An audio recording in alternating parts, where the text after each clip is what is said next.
J'invite les derniers invités à prendre place sur les sièges. Je vous informe que la cérémonie se déroulera en français, en anglais et en arabe, et que des personnes vont donc assurer la traduction. Et donc, je prierai chacun de nos intervenants de parler pas trop vite pour qu'on puisse avoir le temps de traduire. The ceremony will be in French, English and Arabic. And we are doing a simultaneous interpretation, so I would kindly ask you to speak slowly in order that our interpreters will be able to translate properly. J'aimerais aussi saluer son Excellence Monsieur Doudesh, Walid Doudesh, l'ambassadeur de Tunisie à Genève, Monsieur aussi Alfred de Zayas, qui est l'expert indépendant des Nations Unies pour un ordre international démocratique, promotion d'un ordre international démocratique et équitable. Très bien. Nous allons maintenant regarder la bande-annonce du documentaire du portrait de Shireen.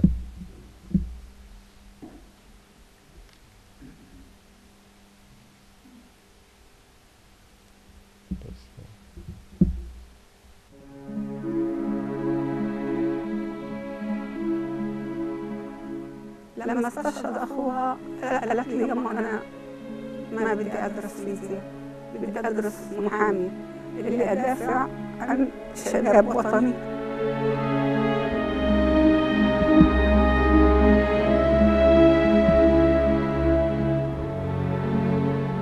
دورها مميز على مستوى الدفاع عن قضايا أسرى الفلسطينيين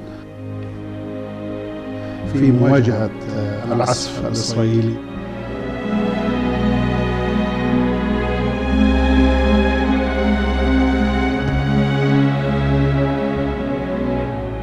The idea of being a Palestinian lawyer in the situation that exists in occupied Palestine is itself something of a paradox.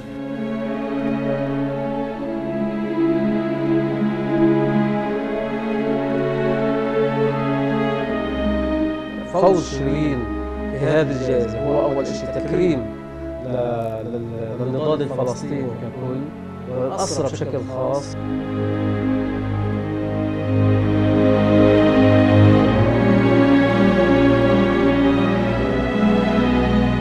Shireen Issawi is a human rights defender at grave risk and someone who needs to be freed immediately.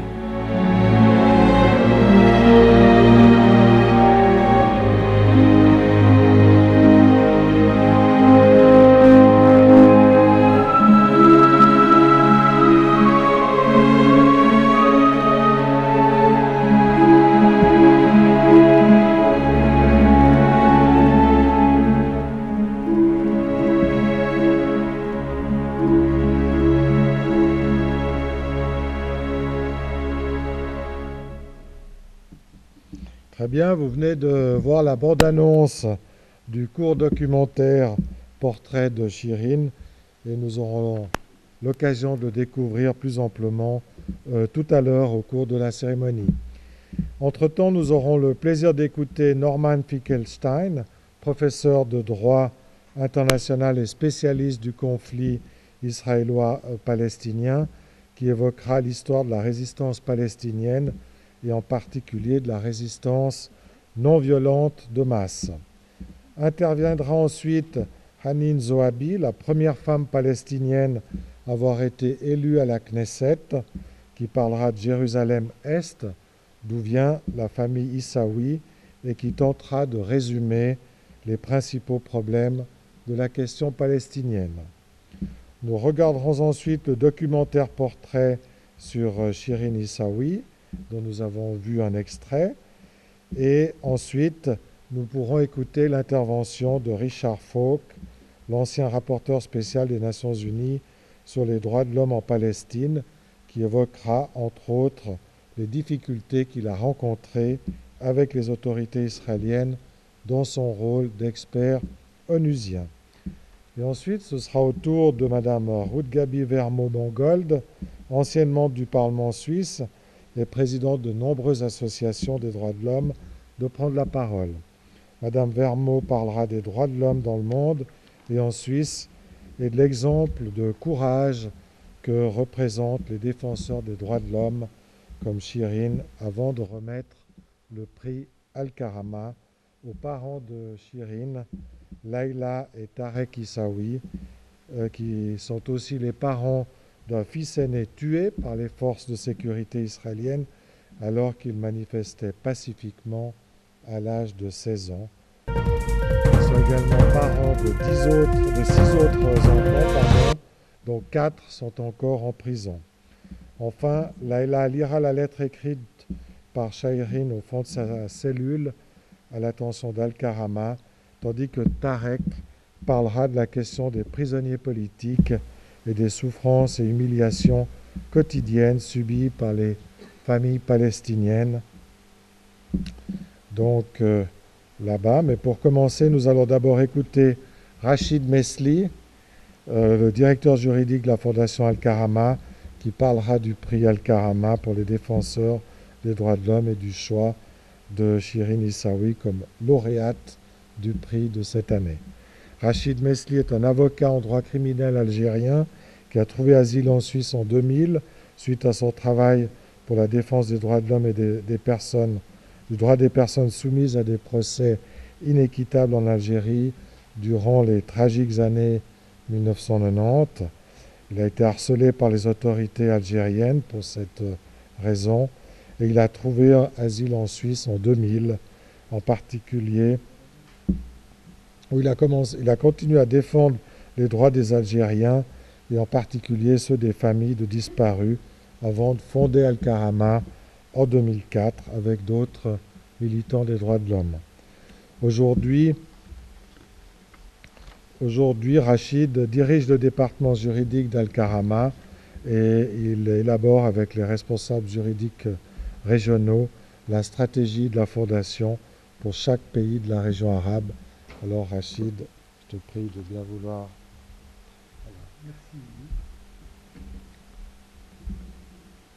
Mesdames, Messieurs, chers amis, au nom de tous mes collègues de la Fondation Alkarama, j'ai le plaisir de vous souhaiter la bienvenue et de vous accueillir pour cet événement devenu traditionnel au fil des années que constitue le prix Alkarama pour les défenseurs des droits de l'homme dans le monde arabe.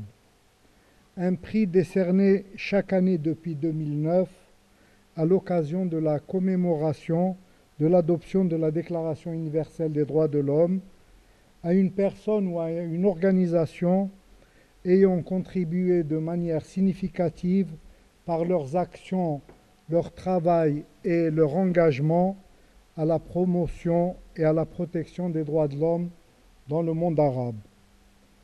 Je vous remercie donc de nous avoir fait l'honneur d'être parmi nous ce soir et je salue en particulier les parents de notre lauréate, les représentants des missions diplomatiques à Genève, ainsi que nos collègues des ONG, des institutions académiques et des instances onusiennes présents parmi nous ce soir.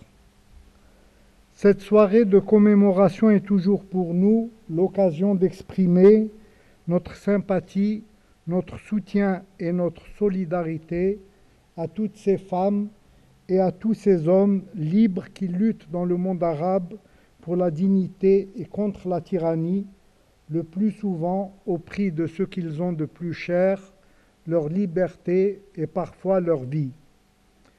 Il est certain que sans ces personnes exceptionnelles qui montrent le chemin à suivre, le combat pour le respect des droits humains resterait un vœu pieux et en tout cas loin de la réalité quotidienne.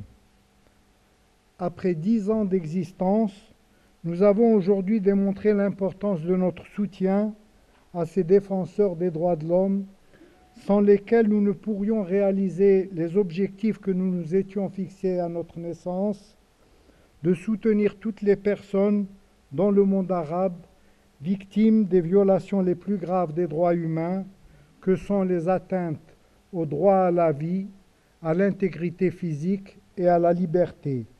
Ce noyau dur des droits de l'homme, pour lesquels aucun prétexte ni aucune circonstance ne saurait être invoqué par les États pour y porter atteinte. Les tragiques événements actuels qui se déroulent dans notre monde arabe sont là pour nous rappeler que ce combat doit être un combat continu et qu'il n'est jamais gagné d'avance. Un combat contre les partisans de la dictature et de la tyrannie. Mais quelles que soient les déceptions et le retour en arrière, quels que soient les moyens déployés par les ennemis de la liberté et de la démocratie dans le monde arabe pour tenter d'arrêter le cours de l'histoire, la marche inexorable vers la liberté et vers la dignité des peuples de notre région se poursuivra. Ces dernières années, le prix Alkarama a été attribué à des défenseurs des droits de l'homme, détenus arbitrairement dans leur pays pour avoir appelé au respect des droits fondamentaux de leurs concitoyens et dénoncé la répression dont continuent d'être victimes les hommes libres de la région. Je saisis d'ailleurs cette occasion pour renouveler notre soutien et notre estime à tous ces militants de la liberté qui ont fait avec honneur le choix de la prison pour rester des hommes libres. Même si ce soutien, ainsi que notre action pour faire avancer la cause de la justice et de la liberté dans les pays arabes, a également un prix pour notre organisation. Mesdames, Messieurs, chers amis, cette année encore, Alkarama a décidé d'octroyer son prix annuel à une grande figure de la résistance pacifique à l'oppression et à la tyrannie. Non pas cette fois-ci l'oppression d'un régime arabe, mais d'un régime tout aussi despotique qui nie depuis plusieurs décennies le droit de tout un peuple à une existence digne, sinon à l'existence tout court. Depuis plus d'un demi-siècle, aujourd'hui, Israël commet de graves atteintes contre les droits les plus fondamentaux des Palestiniens et viole le droit international humanitaire et des droits de l'homme, comme l'ont démontré toutes les enquêtes des ONG internationales ou les enquêtes menées par les diverses commissions des Nations Unies. Des milliers de Palestiniens sont détenus arbitrairement par simple décision administrative, dont de nombreux enfants. Des exécutions extrajudiciaires de manifestants désarmés et, hier encore, et seulement à Gaza, plus d'1 millier de victimes civiles tuées par l'aviation et les chars d'Israël, ce qui constitue, au regard du droit international, un crime contre l'humanité. C'est pour avoir dénoncé ces crimes, pour avoir fait de la justice et de la liberté pour les Palestiniens le combat de son existence, que Shireen Issawi est aujourd'hui, elle aussi, dans les geôles israéliennes, accusée, comme tant de militants arabes dans leurs pays respectifs, de soutenir le terrorisme ou des organisations terroristes. Shireen Issawi est une avocate qui est née et a vécu à Issawiya, le quartier de ses ancêtres qui porte le nom de sa famille, de cette vieille famille de Jérusalem aujourd'hui occupée. Sa famille, comme celle de nombreuses autres familles de militants palestiniens, a connu la répression et les persécutions des forces coloniales israéliennes et a payé le prix fort à l'occupation.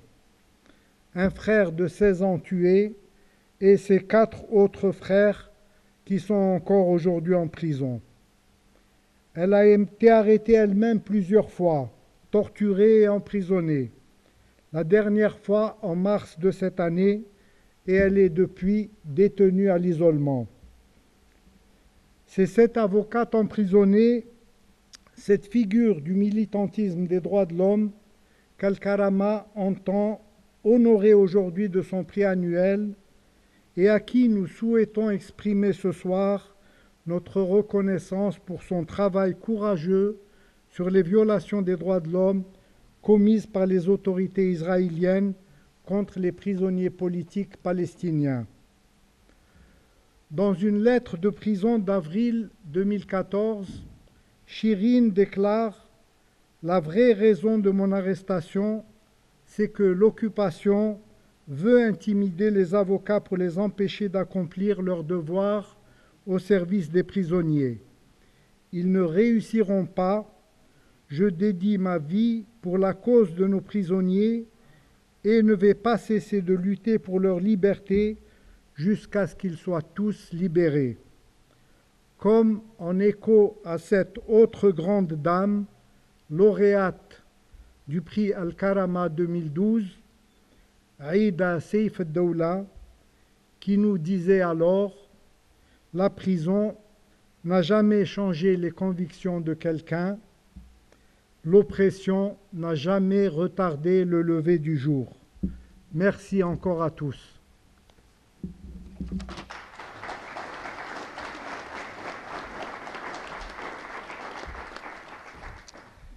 Merci Rachid pour ces belles paroles.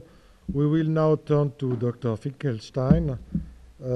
Monsieur Norman Finkelstein a reçu son doctorat en 1988 du département de sciences politiques de l'université de Princeton aux États-Unis.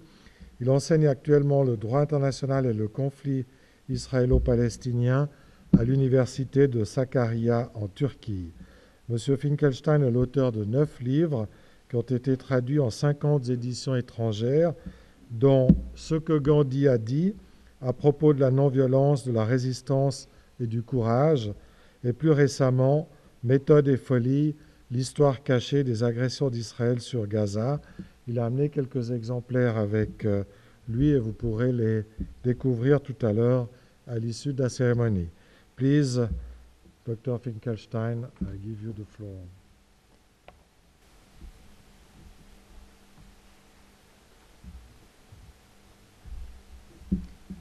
Well, thank you for having me. I have a slight cold, so my voice is several octaves lower than usual. It's a humbling experience to sit at a ceremony honoring Shireen Issawi and to be in the presence of her wonderful parents. The indomitable will of the Palestinian people is already renowned, but even among the Palestinian people, the Issawi family stands out. If you read the history as I did the past week, the family has suffered a lot. There's been death in the family. There's been long, long years of detention of family members. And there's also been significant periods of torture experienced by family members. Sometimes people pity me for my suffering, but when I read the story of the Issawi family and other Palestinian families, I'm almost embarrassed when I hear people refer to my suffering. The Issawis have genuinely suffered, and nonetheless, I had time to meet with them this afternoon before coming here, and I was really surprised to see how free they are of anger, how free they are of rancor, how much they smile and they laugh. That's a real credit to them. I don't know where they get that spirit, but it's certainly something that I wish I had more of. And also, and most obviously, their spirit hasn't been broken.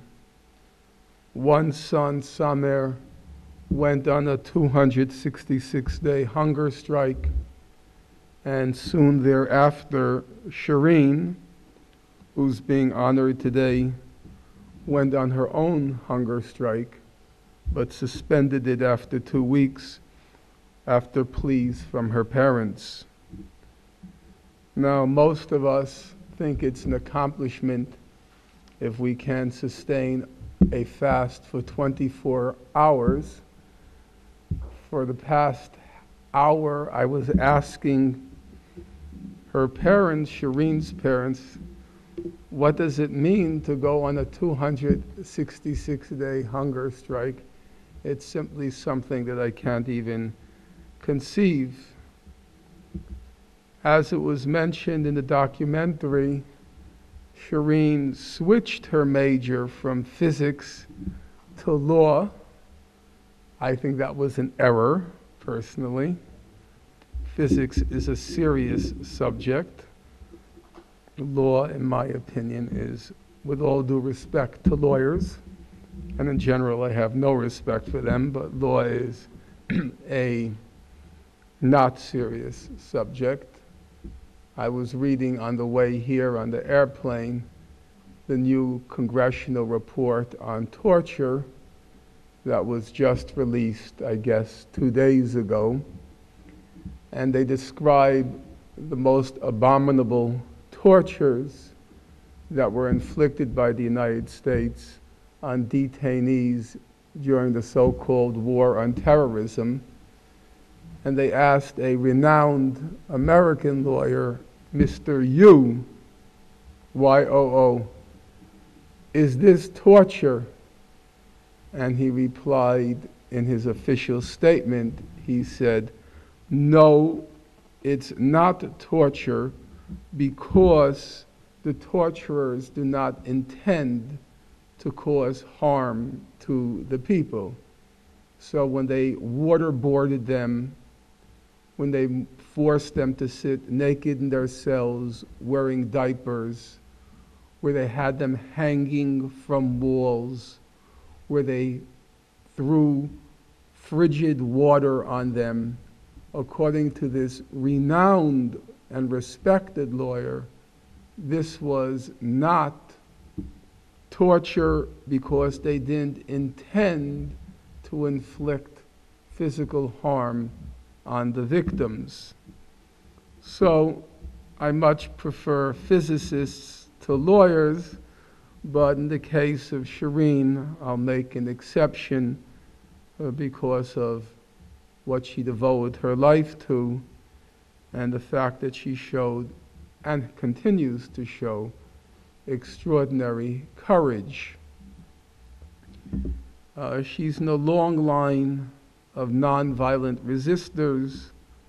We all know the famous names like Gandhi and Martin Luther King, though I don't think virtually anyone really knows what Gandhi meant by nonviolence or what Gandhi had to say about the subject.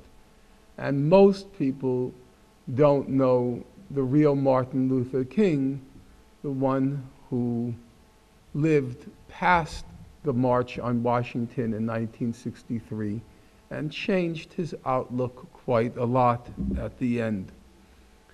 But also beyond the big names, I think a lot of people, including unfortunately many Palestinians, have forgotten, in my opinion, the most heroic and also the most successful chapter in the history of the Palestinian resistance, namely the First Intifada that began almost exactly 27 years ago today.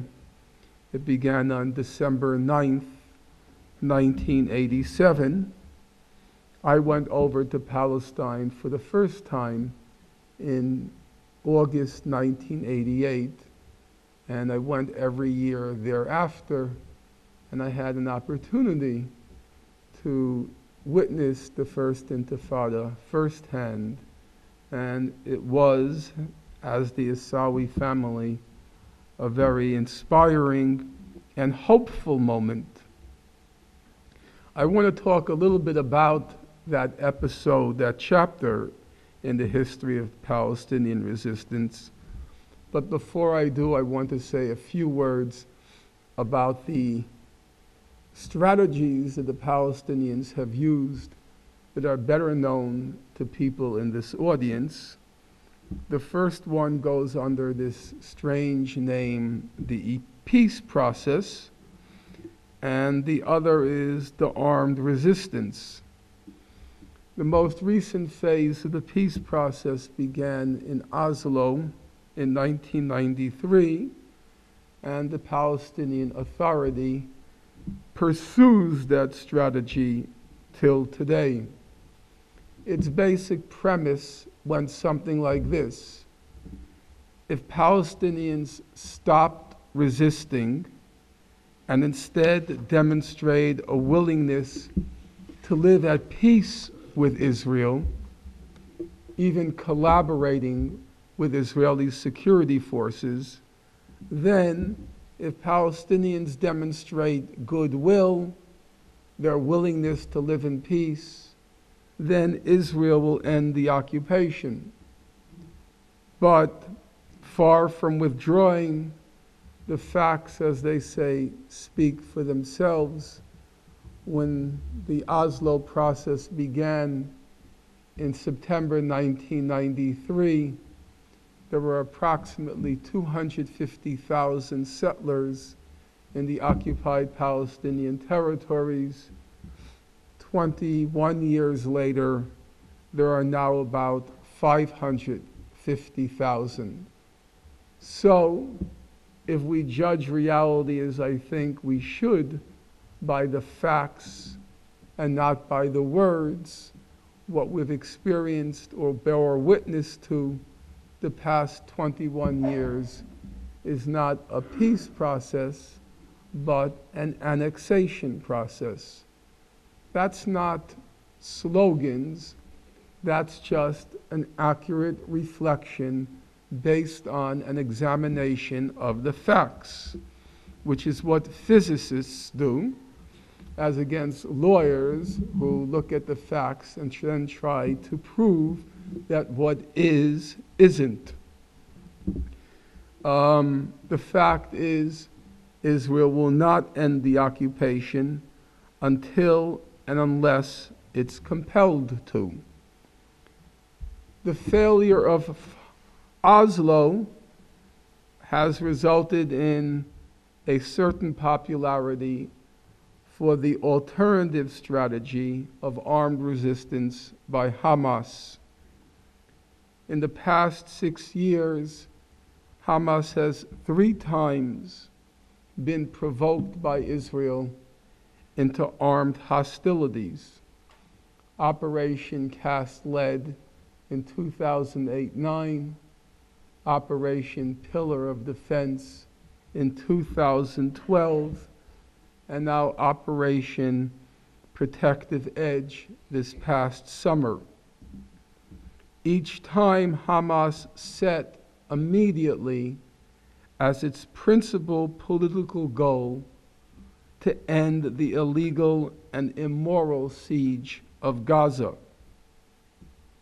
Each time Israel inflicted massive death and destruction in Gaza, the first of the 3 armed hostilities, namely Operation Cast Lead, about 1,400 Palestinians were killed, up to 1,200 of them were civilians. Israel left behind about 600,000 tons of rubble. Operation Pillar of Defense, for reasons which I don't have time to go into, proved less destructive, but Operation Protective Edge this past summer was actually on a significantly higher level of destruction than what happened in 2008-9. The figures are about 2,200 Palestinians were killed, about 1,500 to 1,600 were civilians, about 510 were children, and the magnitude of physical destruction in Gaza was such that it's quite possible Gaza will never recover from it. Notwithstanding the massive death and destruction, Israel failed to break the iron determination of the people of Gaza. And as Mr. Issawi said, as we were talking this afternoon, he said that Israel failed to achieve its military goal. And that's factually correct. But an accurate balance sheet has to also say Hamas failed to achieve its political goal, just as in 2008-9, after 2012, the siege of Gaza has not been lifted. It's not to blame Hamas for these successive Israeli massacres, to still recognize that armed resistance has not proven an effective political strategy. It may force Israel to a draw on the battlefield, but it's not succeeding in achieving any significant political goals. The third Palestinian strategy, which, as I said earlier, has now been largely forgotten, was the First Intifada's experiment with mass nonviolent resistance. It's one of the interesting questions that's never been asked, namely, how did it come about? Because the Palestinian struggle up until then, and I remember those years with a certain amount of vividness, the Palestinian struggle was identified with the idea of armed resistance. It was always the emphasis on armed resistance. And then suddenly in December 1987, spontaneously, but also by consensus, everybody out of nowhere decided we're going to be nonviolent. Within a week, all the Palestinian factions agreed we're going to try nonviolence. Exactly where that came from, that idea, who proposed it, why did everybody so quickly agree to it, it's not been studied, but I think it's actually a quite interesting question how it came about. The strategy was, let's try to make this occupation ungovernable. They create their own alternative popular institutions. There were boycotts, general strikes, and the most significant feature for anybody who lived there back then, it was that everyone, and it's not an exaggeration, everyone from age 2, everyone from age 2 on up to age 70 and 80 was somehow involved. It was actually an amazing spectacle. My best friend, Musa Abu Heshesh, one day we were walking along the road. He had a 2-year-old son back then named Orwa, who's now a surgeon in Hebron, a very bright young man. Orwa, he was 2 years old. A jeep walked by. He instinctively reached down to the ground, picked up a stone, threw it at the jeep, and said, "Jesh, army." That's what it was like. I remember it because I have a picture of that, and I recently posted it on my website because I was going through old pictures, and there was Orwa, who's now, as I said, a quite successful surgeon. But that's what it was like back then. Everybody was involved. And the hope also was, if we stay nonviolent, we can neutralize the Israeli army, because international public opinion will not let Israel use or unleash massive force on a nonviolent population. It was not an easy thing for the Palestinians to do because the provocations were brutal. The first year in Gaza, just in Gaza, 142 Palestinians were killed in Gaza, 0 Israelis. It was 142 to 0 in Gaza during that first year. But they did, for the first 2 years, stay overwhelmingly nonviolent. It was also remarkably successful. Israel had a real problem on 2 fronts. Number one, Israel likes to prepare its army for big wars. It likes those big wars. But now they had to draw up all their reserves because the whole population of Palestine was in revolt. And so if you were there back then, you will remember that there were Israelis in their mid to late 60s in the occupied territories wearing their fatigues. They had to draw up all their reserves. And now Israel began to worry.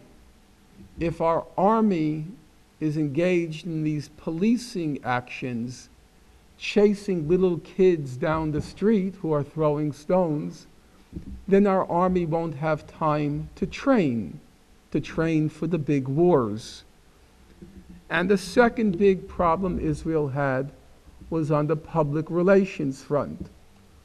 I was a teacher back then in a university, slightly crazy university. Its most famous graduates were Alan Dershowitz, which is already a problem, then Baruch Goldstein, who was responsible for the Hebron massacre in 1994, I think it was, and then the founder of the JDL, Meir Kahane. In any case, when I was teaching back then, I remember one student stood up. He was neither Jewish nor Arab. He stood up and he said, "Stone, Uzi, that's not fair." Okay, I have to come to a close. Let me just say very quickly, I think there's excellent reason to be hopeful that if the Palestinians adopt the strategy, again, of mass nonviolent resistance, and if the international solidarity community does its share, and its share means we have to take our risks, but of a significantly lesser degree. If we take our risks, if the Palestinians find the strength, the inner strength to try again the mass nonviolent resistance, and if they have examples like Shireen Issawi, I do believe, and I am the very last person to entertain false hopes, but I do believe that the struggle can be won. Thank you.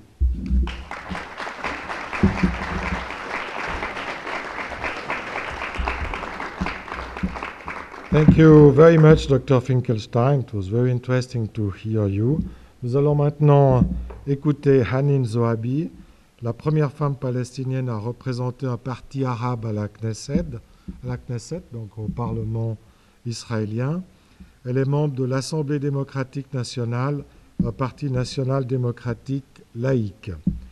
Féministe et militante des droits humains, en 2010, Madame Zohabi était à bord du Mavi Marmara, un des bateaux de la flottille de Gaza qui transportait de l'aide humanitaire et des matériaux de construction pour briser le blocus israélien de Gaza. Elle a depuis été confrontée à une campagne sans précédent de diabolisation et de délégitimisation, l'accusant d'incitation à la violence.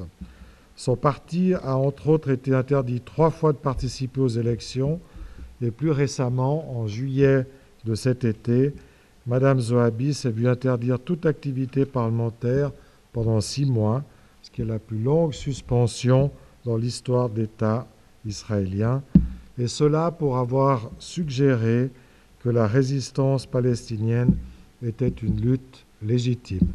Mrs. Zoabi, please, give you the floor.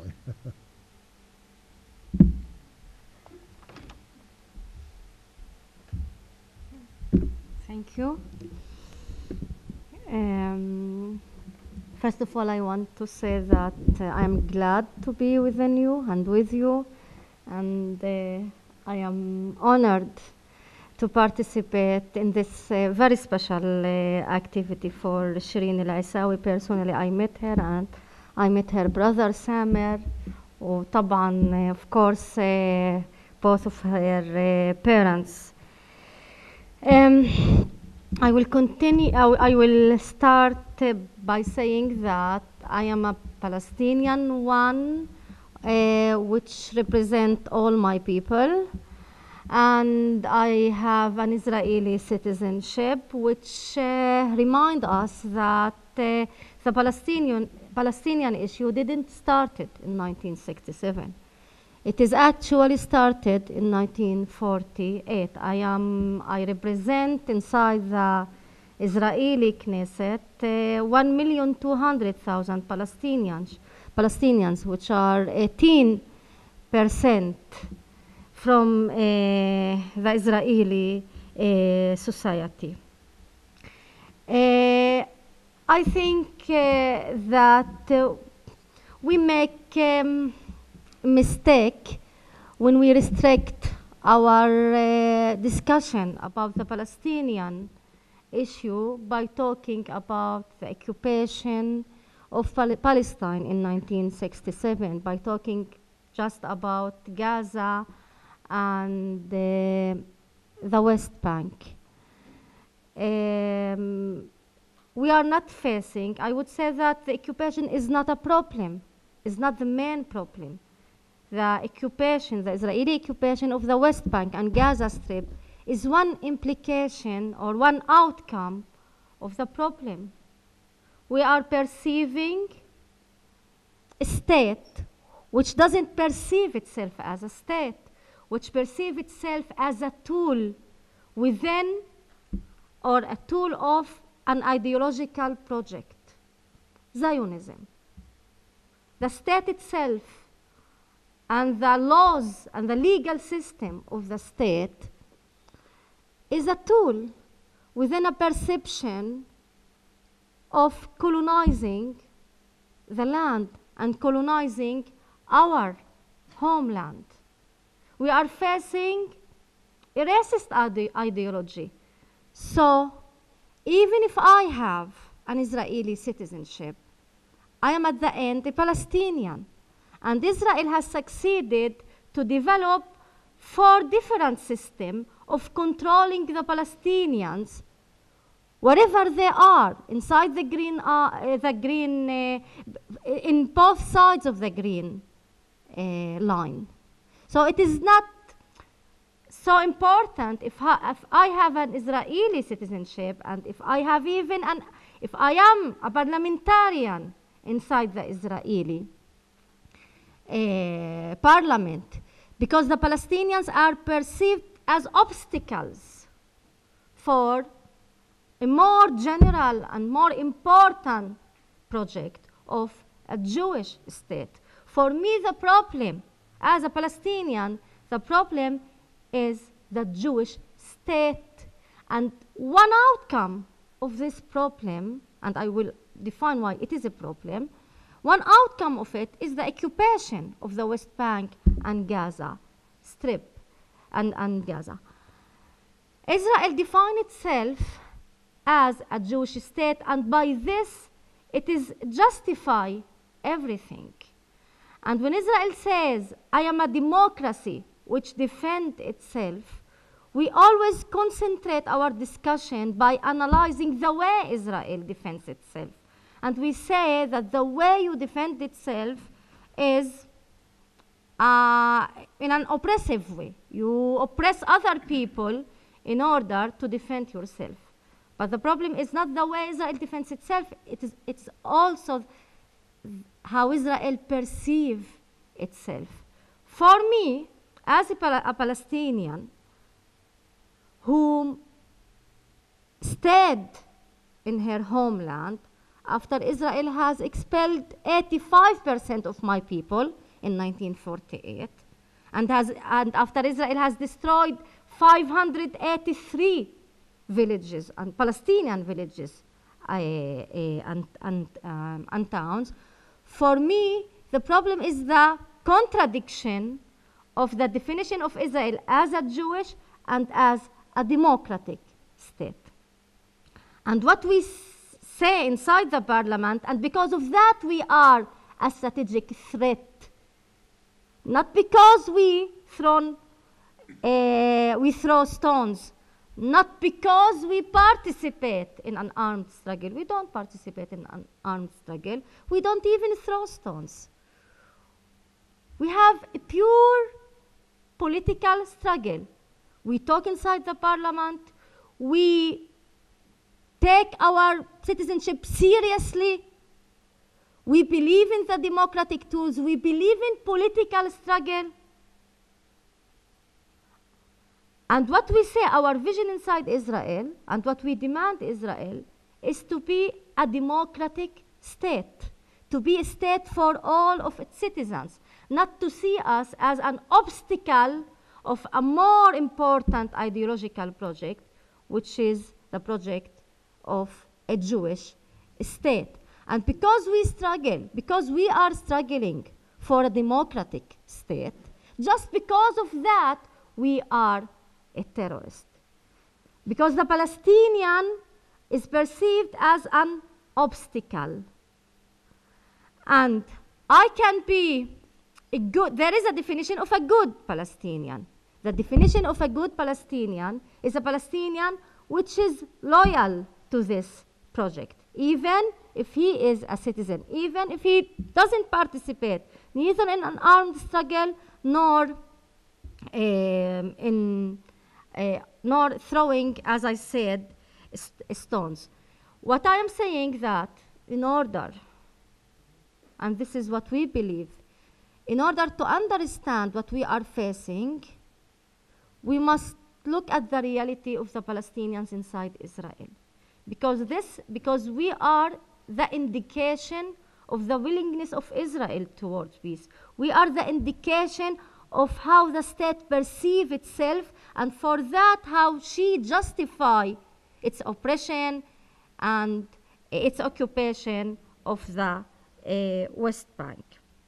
In Israel, there are 50 laws which discriminate against the Palestinians, the citizens, the Palestinian citizens. And I'm talking about the 1,200,000. Talking about the settlements, expanding settlements. I am also perceived inside Israel as an invader.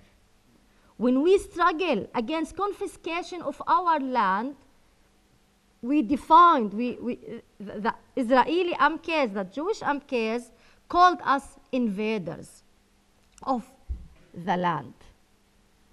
Israel has confiscated 86% of our land, again inside the Greenland. So this idea of building settlements and controlling the land didn't start in 1967. The idea of maximum land with minimum Palestinians is valid for Jerusalem, is valid for the West Bank, and is valid for inside Israel, for the borders within 1948. Israel has developed 1,000 cities and villages since 1948. Zero for the Palestinians. Now we are 18% of the society, but we live above 3% of the land. And not just confiscating land, the project of rewriting history, the history of our homeland. We are not allowed to study our history. We are not allowed to define ourselves as Palestinians. Shireen may define herself Palestinians, according to the Israeli perception. Samir may define himself a Palestinian. I must define myself an Israeli Arab. So this project also of taming the Palestinians inside Israel, of disconnecting us from our history, from disconnecting us from our people, from disconnecting us from the struggle. We are part of our people. We are part, therefore we are part of the struggle, and we must be part of the solution. And this is what Oslo also did to us. It treated us as a pure internal Israeli issue. And also the international world treats us as internal Israeli issue, who has nothing to do with the struggle, who has nothing to do with the Palestinian people. And why it's important to remind the people that the Palestinian issue started as refugee issue and started as in 1948, and there is 1,200,000 Palestinians who face daily discrimination and a hostile relation from the side of the state. Why it's important? Because when we say to the Israelis, you must withdraw to the borders of 1967, the Israelis must understand that it is شو تنازل بالإنجليزي تنازل. It is a give up. We already give up the historical Palestine as part of the Palestinian state. I didn't give it up all. No, we disagree of the definition of Israel as a Jewish state. We struggle for a state for all of democracy, because this is also my homeland. But this is important as a context of the struggle. This is important to remind the Israelis who has succeeded to forget that they are occupying others.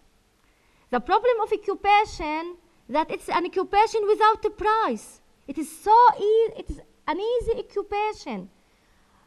No Israeli child is aware that he is occupying another people because they are behind the siege or behind the wall, and no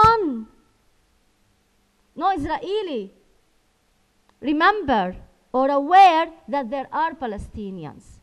This is what Oslo did. The occupation before Oslo was part of the Israeli life. After Oslo and after the Second Intifada, it is vanished.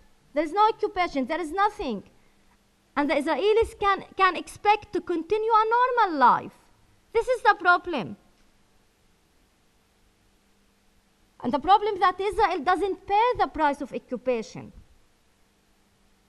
The problem is that that Israel is continue to progress economically and to develop its relations with the international world, with the European Union,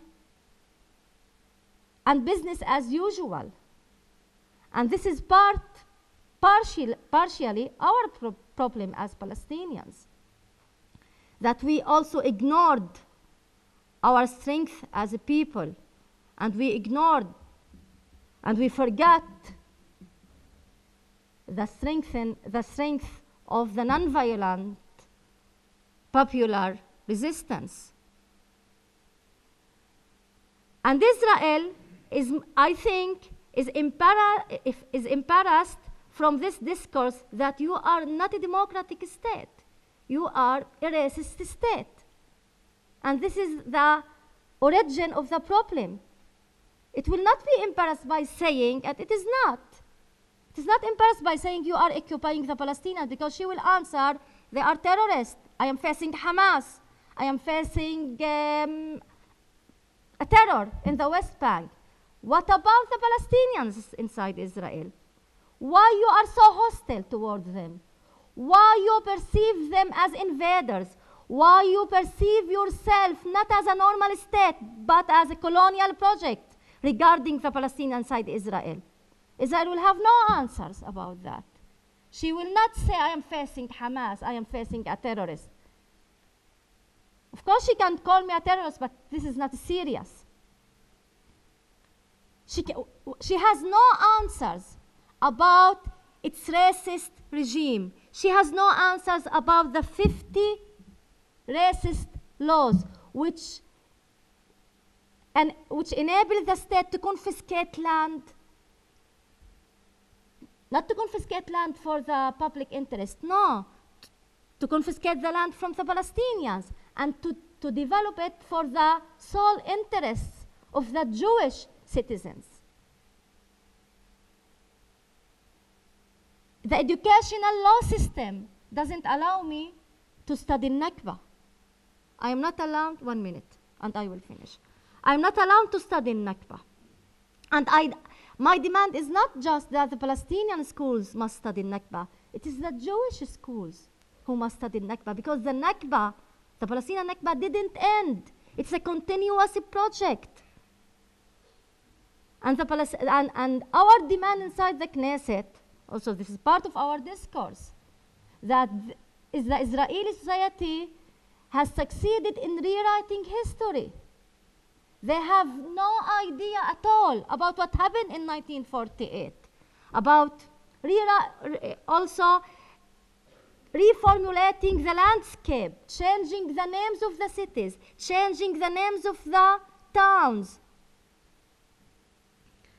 And I think that this is part of a problem, and the occupation again is one outcome of it. I think that what Finkelstein said before me, I agree with him 100%, popular nonviolent resistance, but also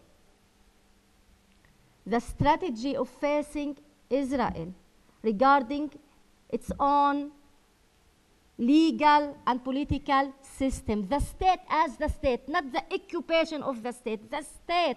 What about the ideology of the state? And you must also know, and by this I will finish, that Israel is criminalizing our political struggle as citizens, because our struggle is equality for all. Our struggle is a struggle for democracy. And what is threatening Israel is the real democracy.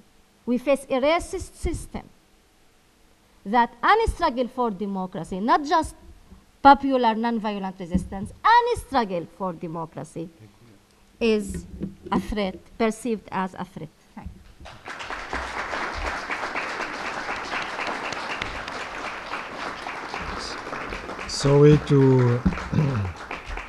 Sorry to interrupt you, because it was very interesting testimony. I think very important to hear you.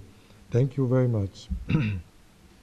Nous allons maintenant regarder le documentaire Portrait de Shireen, le documentaire qui a été réalisé par la journaliste, photographe, auteure et documentariste Mariam Shaheen, qui couvre le monde arabe depuis plus de 25 ans. Donc sur les écrans.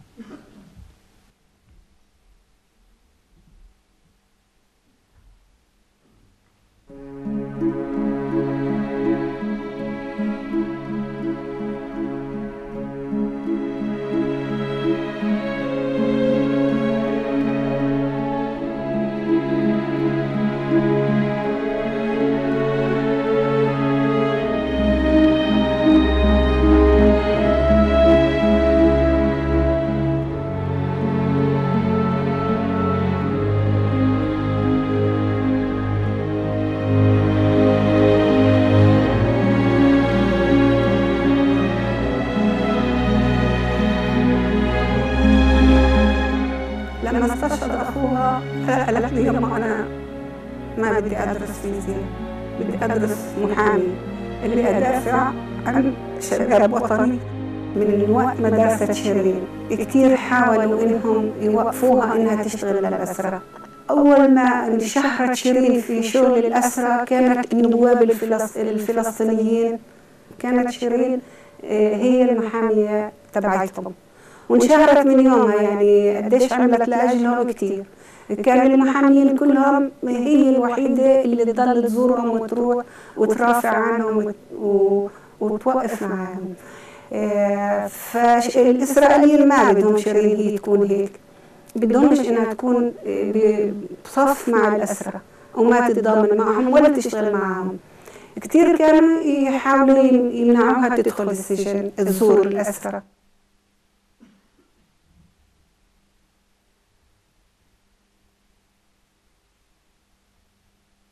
باعتقادي هي مستهدفة من جانب سلطات الاحتلال لنشاطها المميز من جهة، ومن جهة ثانية كعقوبة عامة لأسرة شيرين العيساوي. أسرة شيرين العيساوي هي أسرة مناضلة، هي قدمت شهيد سابقا.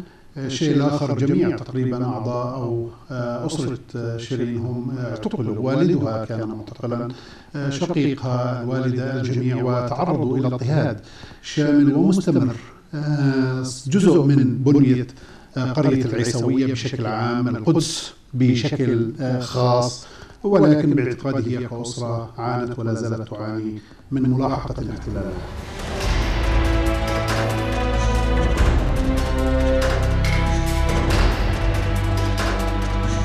I came to an awareness of Shireen Issawi, who was an activist Palestinian lawyer who was very affected by what was happening within her own family, antagonized the Israelis by being associated with a defiant attitude toward occupation.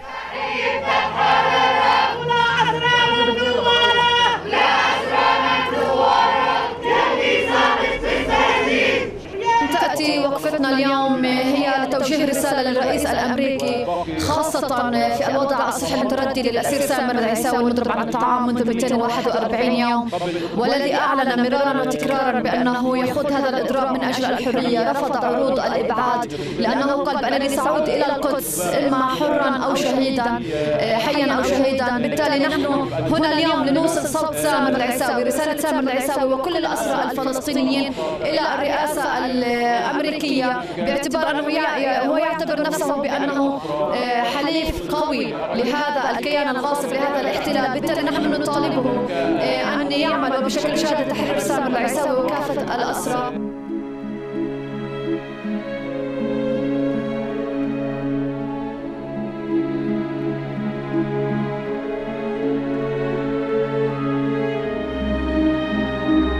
دورها مميز على مستوى الدفاع عن قضايا الأسرى الفلسطينيين في مواجهة العسف الإسرائيلي والاعتقال التعسفي، خاصة موضوع المعتقلين الإداريين.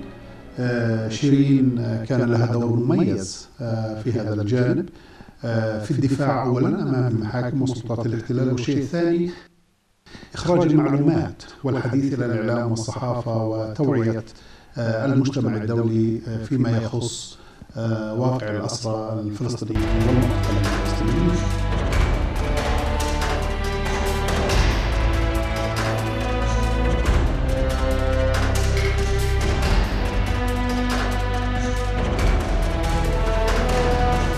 The idea of being a Palestinian lawyer in the situation that exists in occupied Palestine is itself something of a paradox, because the Palestinians are essentially rightless and their condition is one of apartheid compared to the Israeli settlers. They have no rule of law, and so to be a lawyer in a lawless political environment is itself something rather strange, if not surrealistic.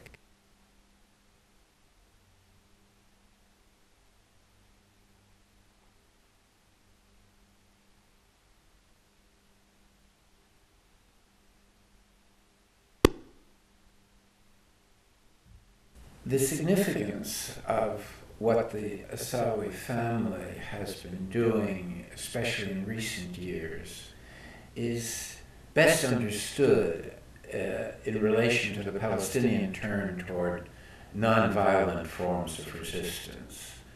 And the hunger strike, which was so effective in Northern Ireland in shifting the British attitude toward how to address the conflict there, has been one of the principal tactics relied upon by Palestinians, particularly those that are subjected to this kind of imprisonment without charges, without trial, and after an abusive arrest experience.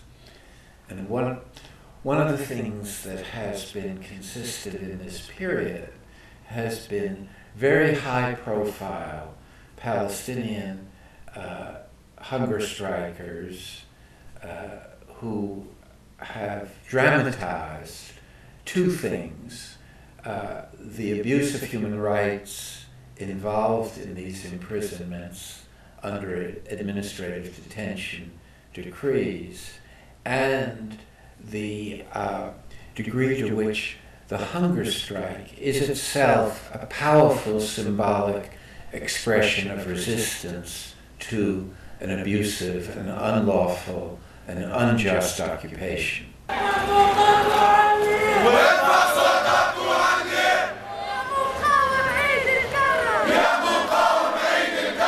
شوفي، الاعتقال الإداري هي أداة بيد الاحتلال للتدخل في حياة المجتمع الفلسطيني السياسية. هي أداة لملاحقة النشطاء الاجتماعيين والسياسيين الفلسطينيين. هي أداة لقهر القادة والنشطاء الفلسطينيين. أولاً هو احتجاز بدون محاكمة عادلة، لا يوجد هناك التزام بمبادئ وبقواعد المحاكمة العادلة كما ينص عليها القانون الدولي. وأنت تتحدثي بالقرن ال21 تحتجز حرية شخص دون أي تهمة، دون أي محاكمة، دون أن يعلم لماذا وكيف، دون أن يستطيع أن يدافع عن نفسه أو محاميه يدافع عنه. المحامي كأنه يقاتل طواحين الهواء. هو يتحدثون عن ملف سري كأنه بقرة مقدسة لا أحد يمسها أو يحاول أن يتحدث أو يعلم ما بها. وبالتالي أنت تتحدثي عن اعتقال هو اعتقال تعسفي بامتياز.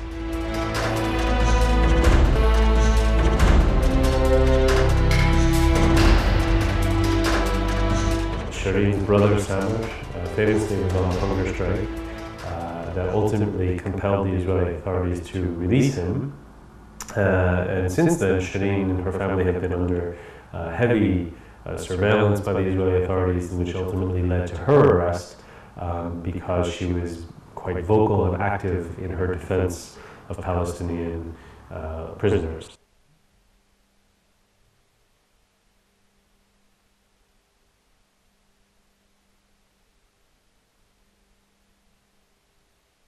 لما بحط رسالة لأم شيرين مثلا اللي هي ليلى العيساوي، بلاقي في عملية تفاعل كبيرة، يعني بيصل الشيرات بالمئات، حركة تفاعل خلال يومين وصل عدد الشيرات لحوالي أكثر من 640 شير خلال يومين. هذا للرسالة غير الفيو اللي هو أو المشاهدين للرسالة نفسها اللي وصلت تقريبا فوق ال 50,000 مشاهد خلال يومين. وهذا يعني رقم كثير بيعطيك مدلول قديش في تفاعل مع هذا الموضوع، مع هذه القضية.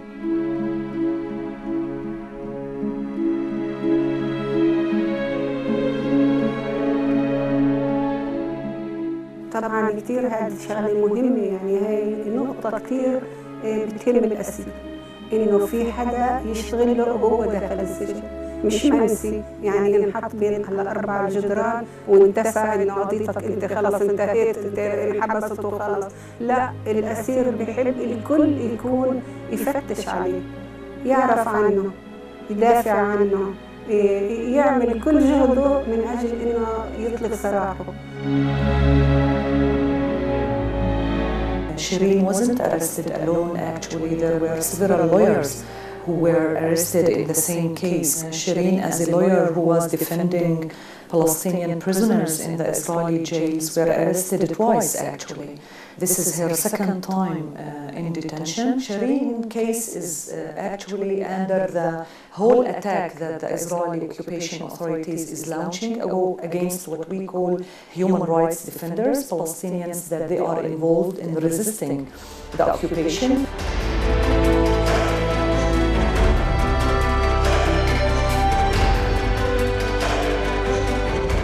And we believe Shireen Issawi is a human rights defender at grave risk and someone who needs to be freed immediately.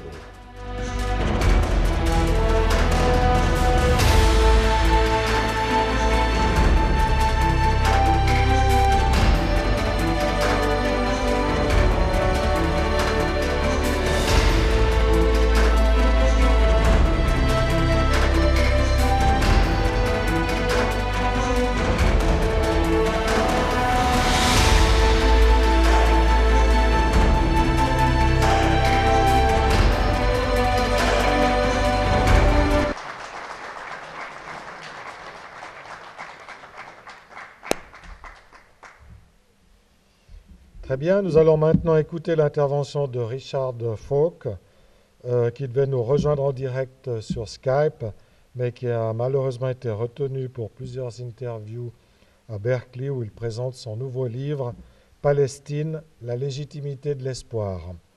C'est donc une interview préenregistrée lundi dernier que nous écouterons.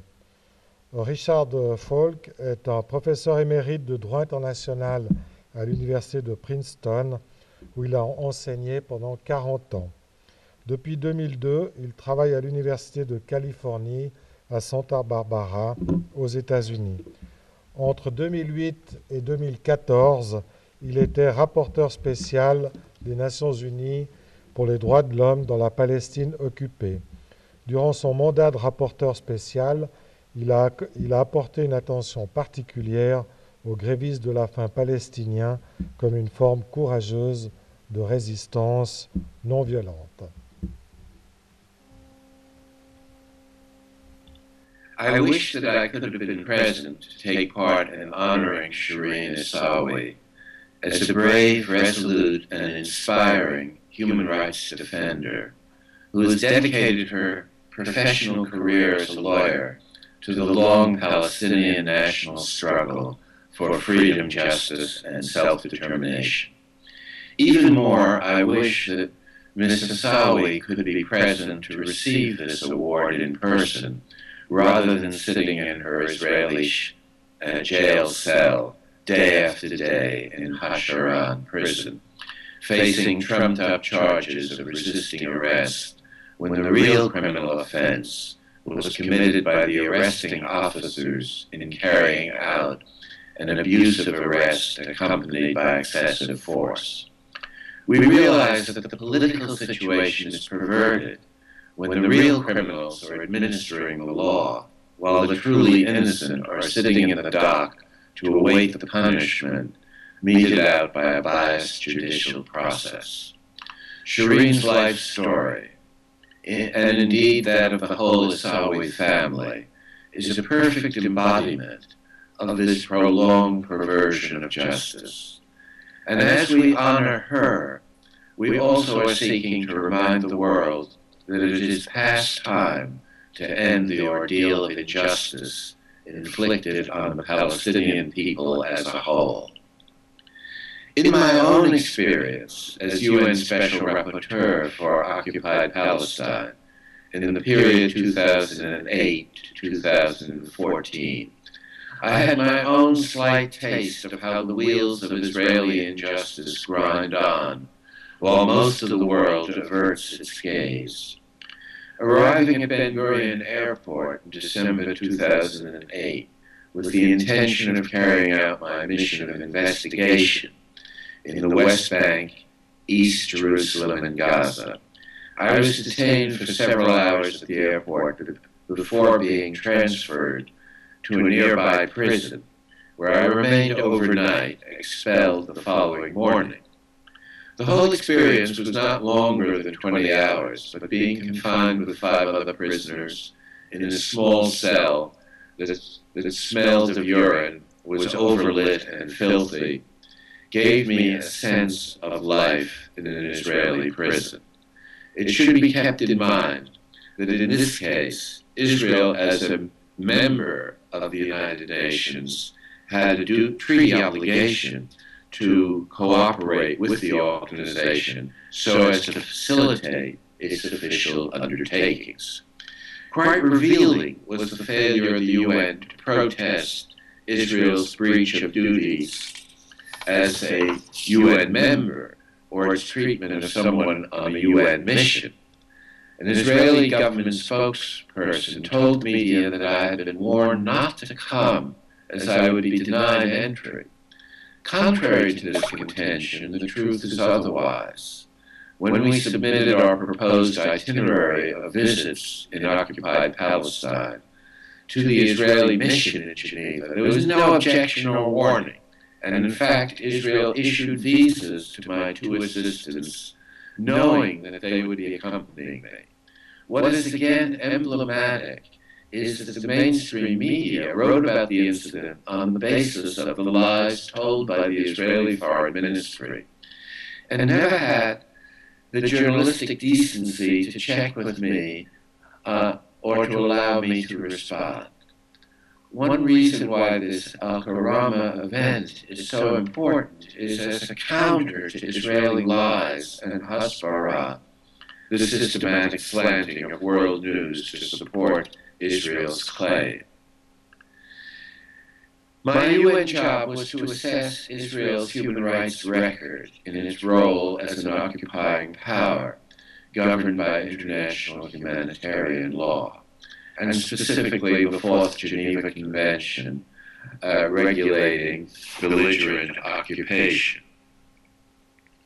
In its general applicability, Geneva IV prohibits harming all those subject to its authority that are uninvolved in active resistance. And this refers especially to the civilian population, but also extends to those detained in prisons and wounded soldiers. Above all, it obliges the occupier to maintain human rights in territories under its administration, to provide decent living conditions, and not to change underlying conditions so that when the occupation ends, the society can resume its normal existence. As I became familiar with Israel's policies and practices, I became more and more convinced that neither the letter nor the spirit of the Geneva Convention was being observed by Israel. Overall, rather than maintaining a temporary occupation, Israel fundamentally encroached upon the future prospects of the Palestinian people to realize their rights in two fundamental ways. First, by building settlements for as many as 650,000 settlers, a network of settler-only roads, and the separation wall. These developments were each flagrant violations of Article 49, Paragraph 6 of Geneva IV, and in disregard of the authoritative 2004 advisory opinion of the International Court of Justice.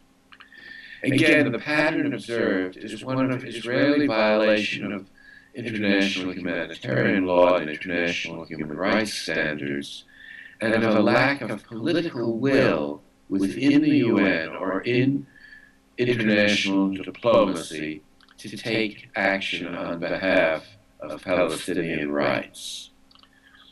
And secondly, by engaging in various forms of collective punishment of the Palestinian civilian population, thereby violating Article 33 of Geneva IV that unconditionally prohibits all forms of collective punishment. I will mention two of the most notorious practices, although there are many others that contribute to the daily ordeal of Palestinian lives, including closures, curfews, checkpoints, and numerous other restrictions on mobility. The blockade imposed on the entire civilian population of Gaza since mid-2007 is a massive and cruel form of collective punishment imposed as soon as Hamas assumed governing authority, which has been further intensified by three major military onslaughts in the last 6 years against an essentially defenseless Gazan population, and resulted in the persistent reliance on excessive force by Israel, producing heavy, one-sided casualties. The other form of collective punishment that I will mention involves house demolitions carried out against the families of those Israelis, of those Israel convicts of security crimes. Due to an international uproar, this practice was abandoned by Israel for 10 years, but it has been revived now and applied in some recent cases, cruelly rendering a family homeless to avenge the resistance crime attributed to a Palestinian who is often no longer even alive. In the background is an occupation that has gone on for far too long, and in the process has become something other than a holding operation until arrangements for withdrawal can be implemented. It should be recalled that Israel was instructed to withdraw from occupied Palestine in Security Council Resolution 242, unanimously adopted back in 1967, incorporating the international law principle that territory cannot be acquired by a state through the use of force. Not only has there been a failure to implement this principle, but a contradictory process has ensued over the course of more than 4 decades, which has transformed the occupation into de facto annexation and has distorted the international humanitarian law duty to protect an occupied people into an administrative structure of systematic discrimination, a type of apartheid that is defined as a distinct crime against humanity. The Palestinian people have struggled over the years and have experienced many frustrations. Their hope of being liberated by their Arab neighbors were dashed in a series of failed wars. Their expectations that UN resolutions supporting their basic claims would be fulfilled were consistently disappointed. Their own efforts after the 1967 war to gain freedom by armed resistance were defeated. And in the last period, the false hopes associated with the 1993 Oslo framework of principles led to a growing disillusionment among Palestinians with diplomacy as a path to a just and sustainable peace. With such an anguishing experience of frustration, disappointment, and defeat, it is not surprising that the Palestinians would seek other means to achieve their rights. This search has centered on nonviolent militancy involving various forms of non-cooperation at home and pressures brought to bear on Israel through a global solidarity movement. The roots of this turn to nonviolence can be traced to the First Intifada of 1987, a popular mobilization from below that expressed impatience with diplomacy from above and the leadership of its own movement. It is in the last decade that this turn to nonviolence has gathered momentum, internationally by way of the Palestinian-led BDS campaign, and through various expressions of resistance to the occupation that has included some recourse to violence by Palestinians acting on their own as individuals who pursue their forms of remedial vengeance, having lost faith in any peaceful outcome. One of the most vivid forms of nonviolent resistance is expressed by the hunger strikes of abused Palestinian prisoners in Israeli prisons, including the extraordinary strike of Samar Issawi, Shireen's brother, who reportedly refused food for an incredible 266 days. As with other efforts of Palestine to achieve a just peace, this turn to nonviolence has fallen below the radar screen of Western media that remains ever vigilant in reporting terrorist incidents of Palestinian resistance. By honoring Shireen Issawi, we are also expressing our commitment to nonviolence as the path to peace based on rights and justice, and also on the equality of the two peoples. in the end, it is less significant to talk about one state or two than to encourage discussion of how might these two peoples live peaceably together in view of all that has happened. Let me end with some words of Reem al-Nimr in her brave book, Curse of the Achille Laura. And I quote, "I was once an active member of the Palestinian resistance and the wife of a Palestinian commander. Both Arabs and Jews are human beings. Both are entitled to a dignified life. The time has come when this bloodshed must end. We all have lives. The end of occupation and the termination of hostilities means that Arabs and Jews will need to accept the idea of living alongside one another. We have done this before 1948, and we can do it again. This is the foundation. This is the basis of peace." Thank you very much. Donc je reprendrai la place de notre ami Guy Métan qui a dû nous quitter pour d'autres obligations. Il a une conférence à Genève. Et j'inviterai maintenant notre invitée Ruth-Gaby Vermot pour nous rejoindre. Donc c'est elle qui aura le privilège de remettre le prix aux parents de Shireen. Mais avant ça, elle fera une petite allocution. Donc je vais juste vous présenter en quelques mots. Donc Madame Vermot est ancien membre du Parlement suisse et de la délégation suisse à l'Assemblée parlementaire du Conseil de l'Europe. Elle est docteure en ethnologie et en sociologie et elle a mené des recherches pendant de nombreuses années en Afrique de l'Ouest afin de fonder le Centre d'information, de documentation et d'éducation pour les études du tiers-monde en Suisse. Elle a enseigné de nombreuses thématiques relevant des droits de l'homme dans de nombreuses universités. Elle est aujourd'hui présidente de 4 organisations suisses de défense des droits humains, y compris Femmes de paix autour du monde, qui visent à promouvoir la participation des femmes dans le travail pour la paix. En tant que membre du Parlement suisse et du Conseil de l'Europe pendant 13 ans, de 1995 à 2008, Madame Vermot, qui a visité la Palestine à plusieurs reprises, a été membre de plusieurs commissions traitant des politiques de paix et des droits humains et a ouvert de nombreuses discussions sur la question palestinienne. Donc j'invite Gaby Vermot à prendre le floor.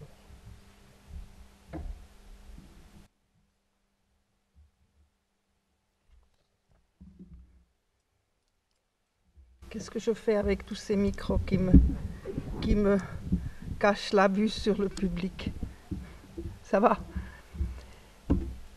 Oui, je suis très familier, chers amis de Shireen Issawi, chers parents de Shireen Issawi, chers invités.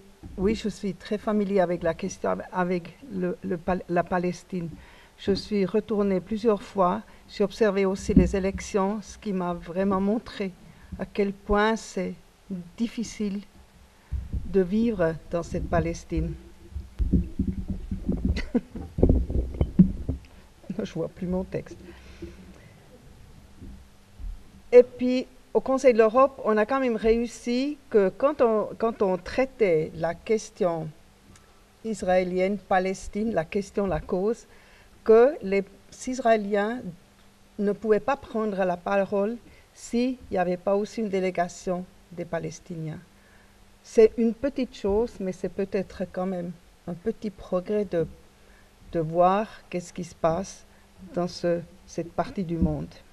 Mais je ne veux pas parler politique palestino-israélienne, je veux parler de Shireen Issawi.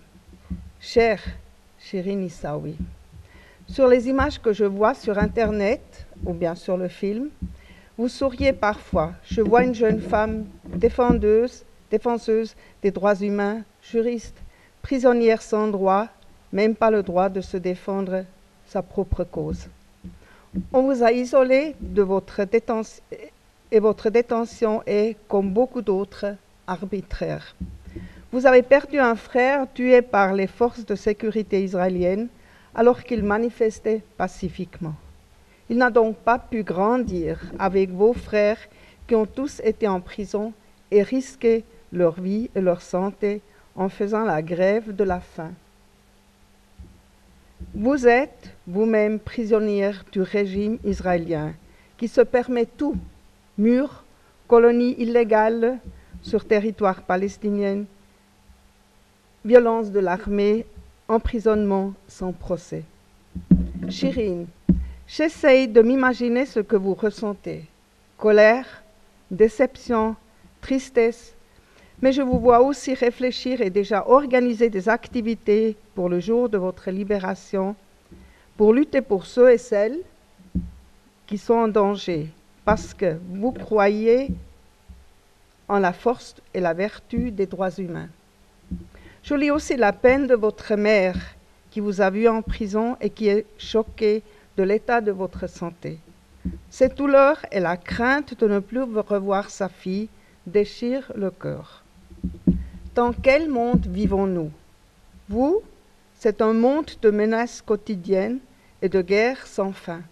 Et pourtant, nous tous et toutes sommes des témoins de cruels événements violents qui nous ont marqués et qui nous ont réveillé la ferme volonté du plus jamais de guerre avec ces centaines de milliers de morts, de disparus et de réfugiés.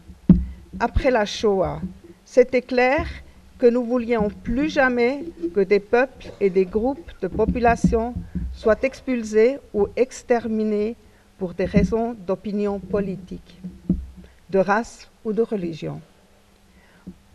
En 1989, à la chute du mur entre les deux Allemagnes, nous disions plus jamais de murs qui séparent des peuples.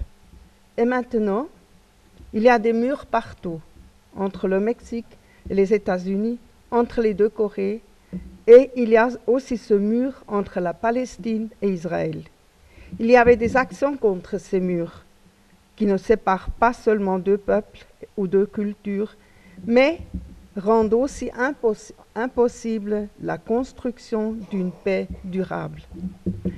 Après la Deuxième Guerre mondiale, des gens lucides ont créé des droits humains qui sont censés de protéger chacun et chacune de l'arbitraire des États et qui sont devenus un instrument puissant. Violer les droits humains est désormais un crime qui doit être poursuivi.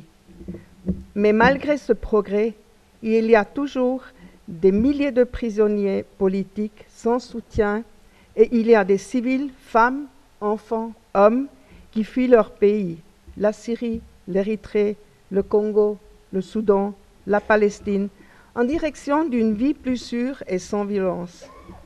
Nous disions plus jamais de guerre et de violence, mais malgré cette volonté, nous sommes aujourd'hui témoins d'environ 400 guerres et crises dans un monde où les droits humains sont violés avec méthode. Les politiques et les États se montrent impuissants. C'est malheureux. Pour ne pas désespérer, pour mettre un contrepoids aux crises mondiales, j'ai lancé l'initiative 1000 femmes pour le prix Nobel de la paix 2005. L'impulsion venait de mes différentes visites dans des pays en crise et dans les camps de réfugiés souvent désastreux et horribles et où j'ai rencontré des femmes, surtout des femmes qui, malgré leur souffrance, luttaient pour leurs droits et la survie des autres réfugiés. Elles étaient pleines d'idées, intrépides et innovatrices. Nous voulions mettre en lumière ces femmes, rendre publique et visible leur lutte contre la violence et l'injustice. Bien sûr, les 1000 femmes n'ont pas eu le prix Nobel, mais espérons que leur engagement pour la paix dans toutes ses formes soit peut-être plus pris en considération. Nous avons aussi nommé 6 femmes palestiniennes et 6 femmes israéliennes engagées dans des actions pour une paix durable en Palestine et en Israël. Chère Shireen, après toutes ces années d'expérience, nous savons que les droits humains ne sont jamais acquis pour de bon. Il faut lutter tous les jours pour les sauvegarder. Aussi en Suisse. Certes, la Suisse consciente, respecte les droits humains et se soucie sérieusement pour les défendre. D'ailleurs, nous venons de célébrer les 40 ans d'adhésion à la Convention européenne des droits humains. Mais c'est malheureux de le dire que nous sommes en Suisse, comme dans beaucoup d'autres pays, sous la pression de l'extrême droite qui vient de lancer un projet d'initiative qui s'intitule « Le droit suisse prime le droit étranger ».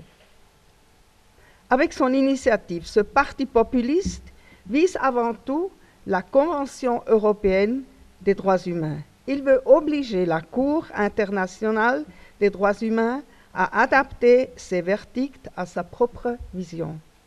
Et si la Cour ne suit pas les intentions de ce parti populiste, si par exemple une convention signée par la Suisse est contraire à la Constitution suisse, ce qui peut arriver, elle devra être renégociée ou résiliée.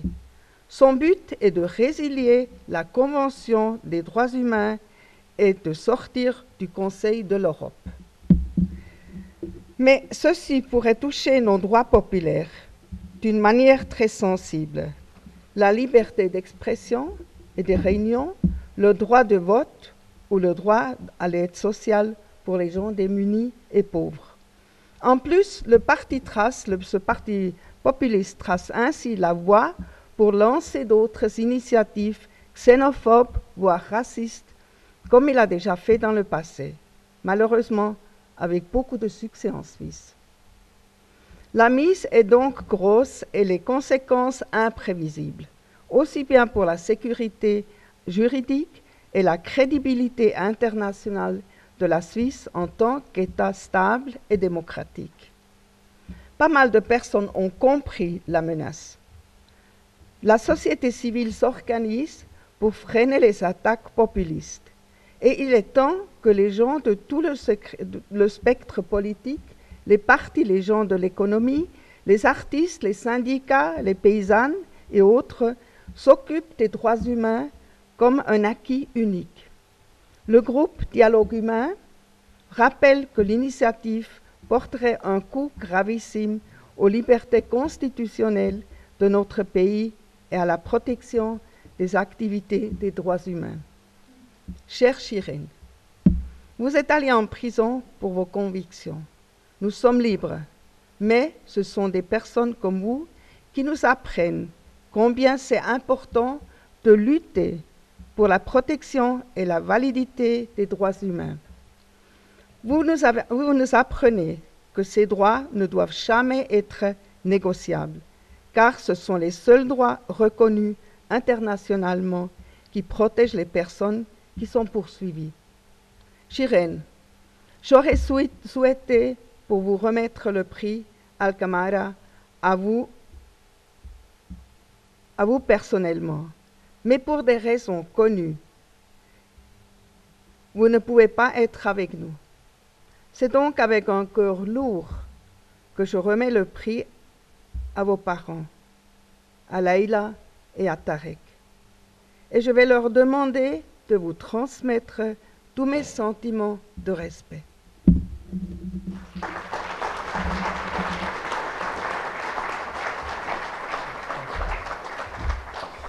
Merci, Ruth-Gaby.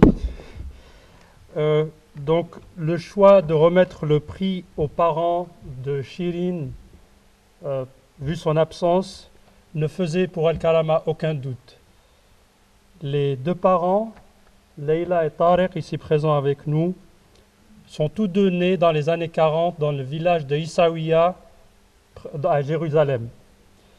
Ils ont tous les deux vécu la Nakba, la catastrophe qui se réfère à l'exode de centaines de milliers de Palestiniens après la guerre israélo-arabe de 1948. Ils ont eux aussi, tous deux, été arrêtés et détenus en Israël. Donc c'est pour nous vraiment un grand plaisir d'avoir Ruth-Gaby avec nous et les deux parents.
Notre prochain intervenant sera la mère de Shireen, Leila Issawi. Elle lira une lettre écrite par Shireen ces derniers jours depuis sa cellule en Israël. Alors je voudrais juste présenter aussi en quelques mots Leila Issawi. Donc elle est infirmière de formation. Elle s'est occupée par la suite de ses enfants, auxquels elle a inculqué l'amour tant de la science et le savoir que de la patrie. Elle a été arrêtée en 1971 pour sa participation à la résistance. Elle se définit comme la mère d'un martyr et de 4 détenus dans les prisons israéliennes. Tfadli Hag.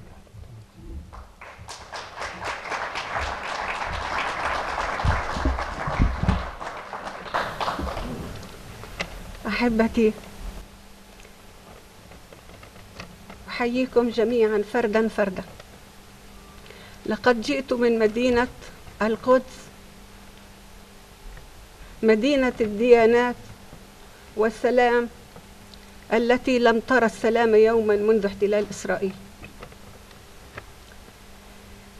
في البداية نشكر جزيل الشكر القائمين على هذا الحفل، وكما نشكر مؤسسة كرامة لحقوق الإنسان، فأنتم نجوم تضيء في ظلمة المظلومين. سأقرأ عليكم رسالة ابنتي شيرين.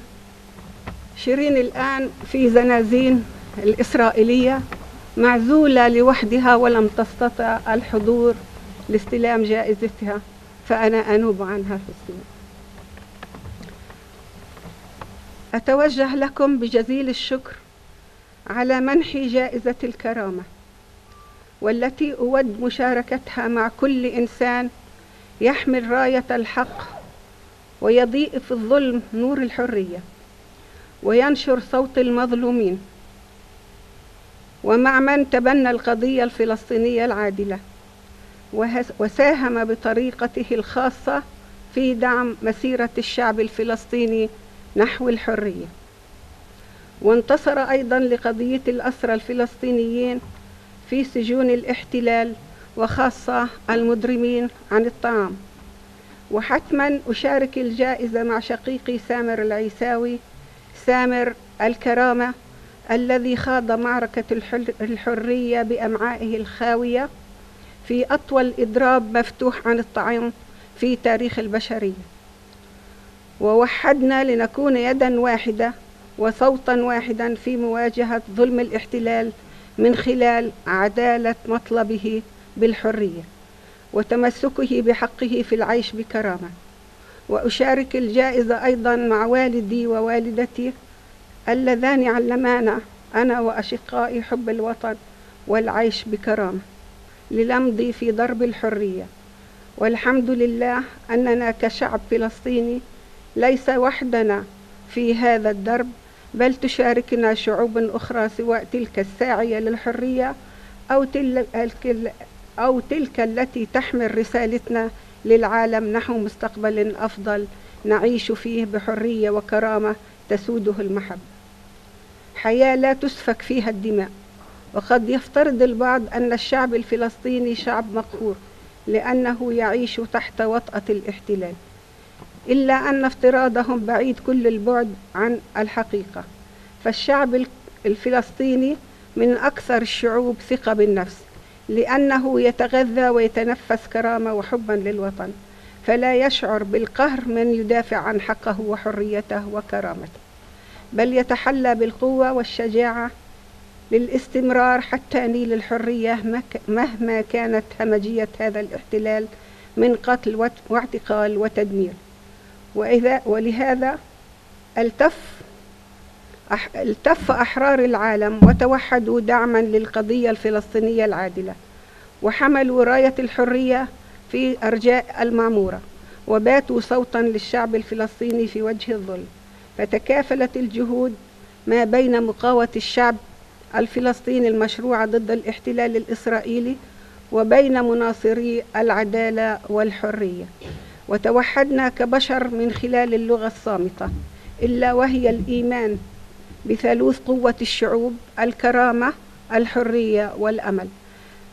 فالبشرية هي إنسانيتنا واهتمامنا ببعضنا البعض ونصرتنا للمظلوم، ولن يعرف معنى الحرية وقيمتها إلا من ينبض قلبه كرامة ويشع من عينيه الأمل بأن الفجر آت مهما اشتدت حلكة الليل. فلنحافظ على وحدتنا وبشريتنا لنعيش في عالم حر تحيا فيه الشعوب بحرية وكرامة وأمل. الأسيرة شيرين العيساوي، سجن حشره.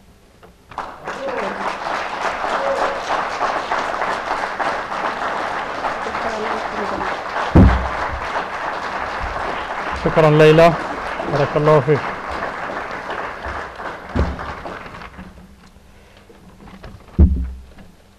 On aura aussi, bien sûr, à cette occasion, la chance d'écouter aussi le père de Shireen, Tariq Issawi. Tariq Issawi a vécu un moment de sa vie au Koweït, après ses études secondaires, et il est retourné peu avant 1967 en Israël, et il a été élu à l'époque élu local dans la ville de Issawiya qu'on appelle Mokhtar. Comme sa femme et comme ses enfants, Tariq a aussi été arrêté et détenu à plusieurs reprises pour sa participation à la résistance. Nous l'écouterons avec intérêt.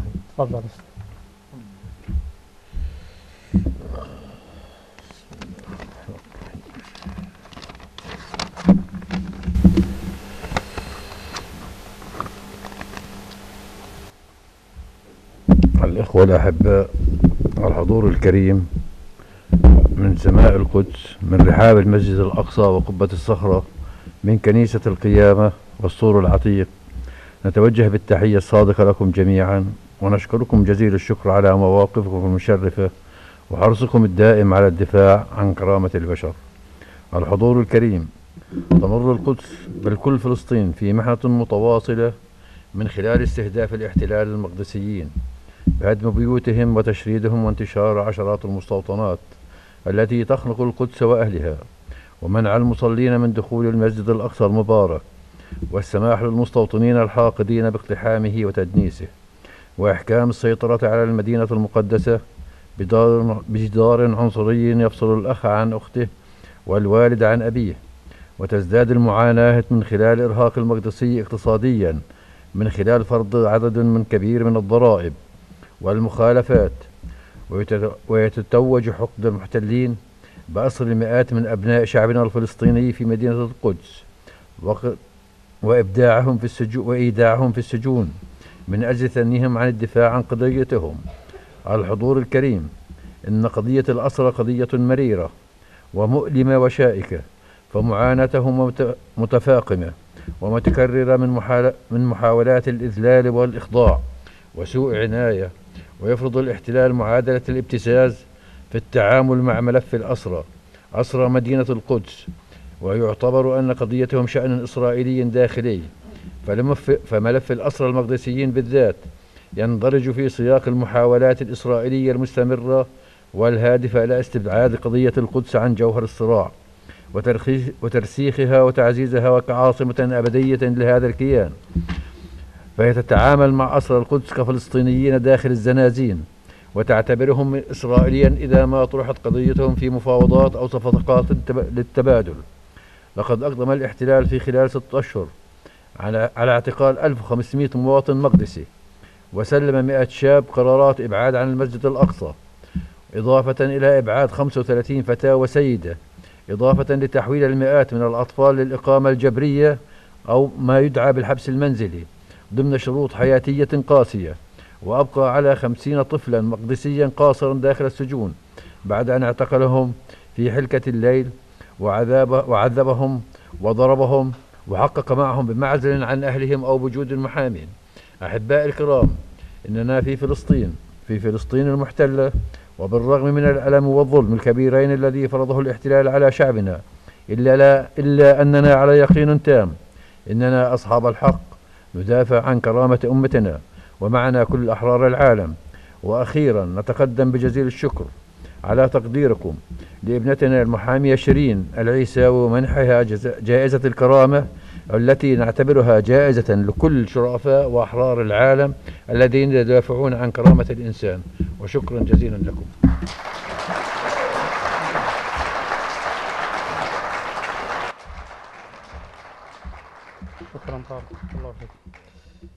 Notre dernier intervenant ce soir est M. Alfred de Zayas, qui est expert indépendant des Nations Unies pour la promotion d'un ordre international démocratique et équitable. Il est professeur de droit international et il a enseigné dans de nombreuses universités et il enseigne actuellement à Genève. M. Zayas a participé à de nombreuses initiatives pour la paix. En 2009, il faisait partie d'un groupe de travail de l'ONU qui a rédigé un rapport sur le droit à la paix. Il est aussi signataire de 2 déclarations, celle de Bilbao et de Santiago de Compostelle sur le droit à la paix. Il est expert en droit civil et politique et il est auteur de 9 livres et de nombreux articles, y compris sur le droit à la patrie. Plus récemment, M. de Zayas a publié un rapport onusien sur le droit à l'autodétermination. J'invite M. de Zayas.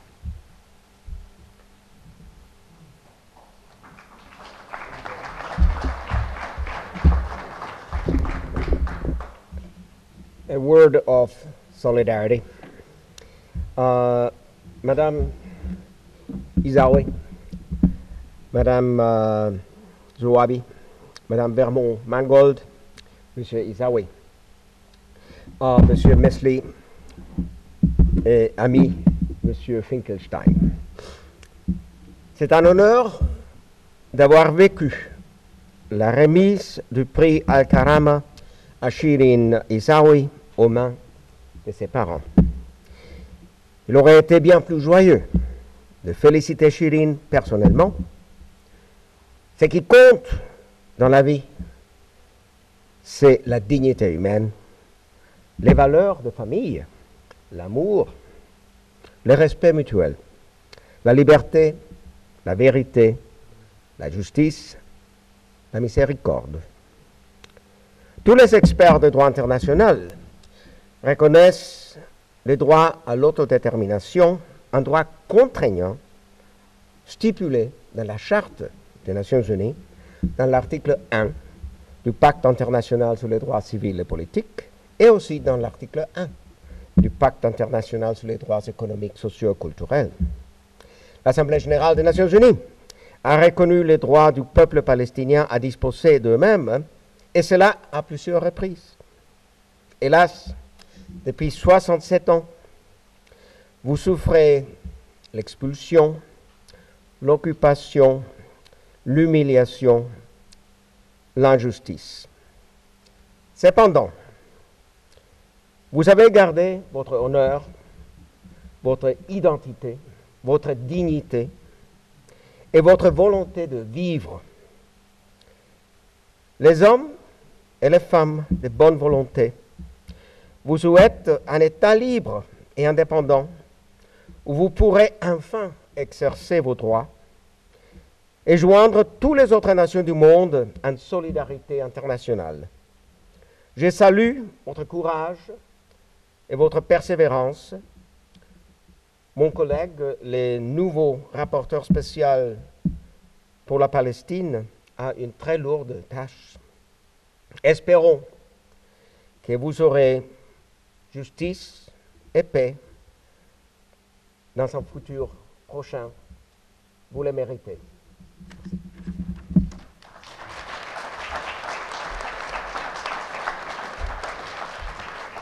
Donc, ceci clôt notre cérémonie. Donc, je vous remercie pour votre présence. Et bien sûr, on aura une petite séance photo pour les gens qui souhaiteraient prendre une photo. Those who wish to take a photograph with our guests are warmly welcome.